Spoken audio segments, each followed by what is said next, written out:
하루 3분의 말씀 묵상을 통해 당신의 삶의 기적을 체험하세요. 가정이달 특집 온전한 가정 회복 시리즈 검은 머리 팥뿌리가 될 때까지 사랑하며 사는 비결. 고린도전서 7장 3절. 남편은 그 아내에 대한 의무를 다하고 아내도 그 남편에게 그렇게 할지라.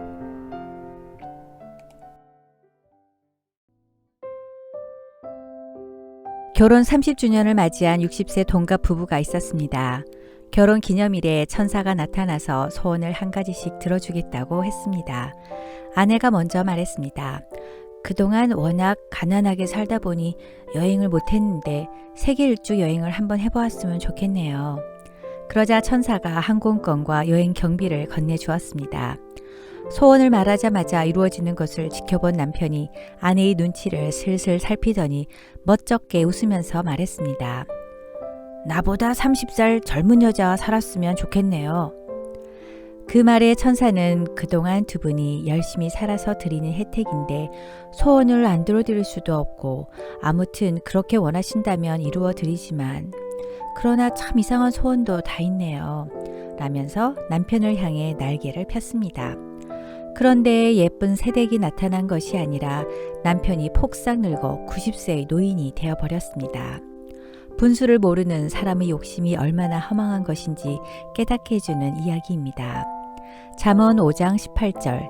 내가 젊어서 취한 아내를 즐거워하라. 미국의 대통령이었던 지미 카터는 자신의 자서전 나이 드는 것의 미덕에서 이렇게 말했습니다. 아내 로잘린과 결혼 후 52년을 함께 산 우리는 상당히 가까운 사이입니다.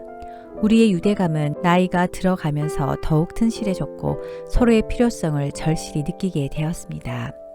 단 하루만 떨어져 있어도 마치 신혼 때 일주일이나 그 이상 바다에 나가 있었을 때처럼 왠지 외롭고 공허한 느낌이 듭니다.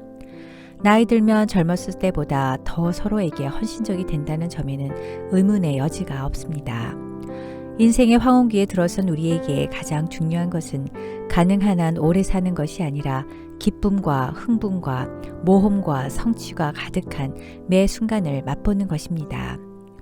황혼이혼이 늘어가는 요즘 시대에 어떻게 하면 카터 부부처럼 검은 머리 팥뿌리가 될 때까지 사랑을 유지하며 서로 아끼고 살 수 있을까요? 자동차에 엔진 오일을 넣어 적당한 레벨을 유지시켜야 하듯 부부간 사랑의 그릇에도 충분하게 사랑을 채워 사랑의 레벨을 유지시켜주는 것이 중요합니다.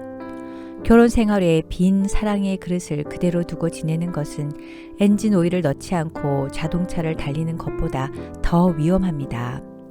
행복한 가정을 위해 남편은 어떻게 해야 할까요? 가정사역연구소 하이패밀리에서 알려주는 비법입니다. 지금 내 옆에 있는 아내를 사랑하고 그 사랑을 표현하라고 합니다. 병든 아내가 불쌍한 것이 아니다. 신앙으로 이기면 된다. 가난한 아내가 불쌍한 것이 아니다. 마음만 넓으면 이긴다. 그러나 남편의 사랑을 받지 못한 아내는 그 어떤 사람보다 불쌍하다라는 말이 있습니다. 결혼 기념일과 아내의 생일을 잊지 말고 평소 아내의 옷차림과 외모에 관심을 보여 사랑을 표현하십시오. 남편은 아내의 사랑스러움을 가꾸는 정원사입니다. 아내를 믿고 경제권을 아내에게 주어 아내가 보람을 갖고 일하게 하라고 합니다. 그리고 아내의 개성과 취미를 존중해주고 키워주라고 합니다. 모든 일에 아내의 동의를 구하라고 합니다. 모든 일, 특히 시댁일, 재정적인 일들을 아내와 의논하고 결정하십시오. 행복한 결혼이란 평소에 부부가 얼마나 많은 대화를 나누는가에 달려 있습니다. 아내의 모든 일에 칭찬과 감사의 말을 잊지 말라고 합니다. 아내가 만든 음식에 대해 말이나 행동으로 아내에 대한 감사를 표시하십시오. 사랑해, 미안해, 고마워, 수고했어, 멋져, 이뻐, 최고야. 이 몇 마디면 아내의 표정과 집안 분위기, 오늘 저녁 반찬이 달라집니다. 신앙의 족장이 되라고 합니다. 가정의 왕이나 폭군이 되려 하지 마십시오. 집안의 왕은 하나님이십니다. 신앙의 족장이 되십시오. 가정재단에서 예배를 집례하는 남편은 가정의 행복을, 남편에게는 존경과 존엄성을 받게 됩니다. 아내에게도 휴가를 주라고 합니다. 1년에 한두 주간씩 기도원에나 친정에나 친구 집에나 여행이나 계절 학교에 보내십시오. 보고 배우는 것이 많고 쌓였던 스트레스도 해소되고 아내는 집이 그리워 아내가 정한 날짜보다 서둘러 돌아올 것입니다. 세상에서 가장 소중한 것 중에 하나가 아내임을 잊지 말라고 합니다. 잠시 동안이라도 아내나 엄마가 안 보이면 엄마 어딨어? 라고 제일 먼저 찾습니다. 이렇게 귀한 아내가 없다고 생각해 보십시오. 세월은 기다리지 않습니다. 지금 아껴 주십시오. 아내 앞에 겸손하라고 합니다. 가정에 불화가 있을 때 남편은 겸손함으로 한 걸음 아내에게 양보하십시오. 아내의 매력이 사랑스러움이라면 남편의 매력은 겸손과 너그러움입니다. 처갓집에도 똑같은 사랑을 드리라고 합니다. 아내는 정에 약합니다. 처가 쪽 식구들에게까지 도움과 사랑의 배려가 있을 때 눈물 나도록 아내는 감사해야 합니다. 아내에게 의로운 선지자가 되라고 합니다. 아내가 영적으로 낙심할 때 남편이 신앙으로 이끌어주고 신앙의 실망 속에 빠질 때 위로자가 되어주고 약하고 연약한 부분을 정죄하거나 비난하지 말고 함께 기도해 주십시오. 교회 앞에 충성하는 아내를 탓하지 말라고 합니다. 아내를 탓하는 것은 핍박이 되고 핍박은 곧 하나님께 한 것이 됩니다. 하나님을 질투 대상으로 삼지 마십시오. 아내는 남편이 충성하지 못한 목까지 하나님께 충성하고 있는 것이기 때문입니다.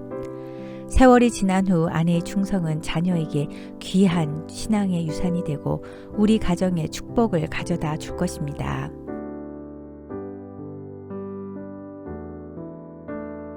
지금 제 옆에 있는 사람을 가장 소중한 배필로 맺어주신 하나님 아버지, 주님이 주시는 사랑으로 하나 되게 하시고 한 마음으로 하나님과 서로를 섬기게 하소서.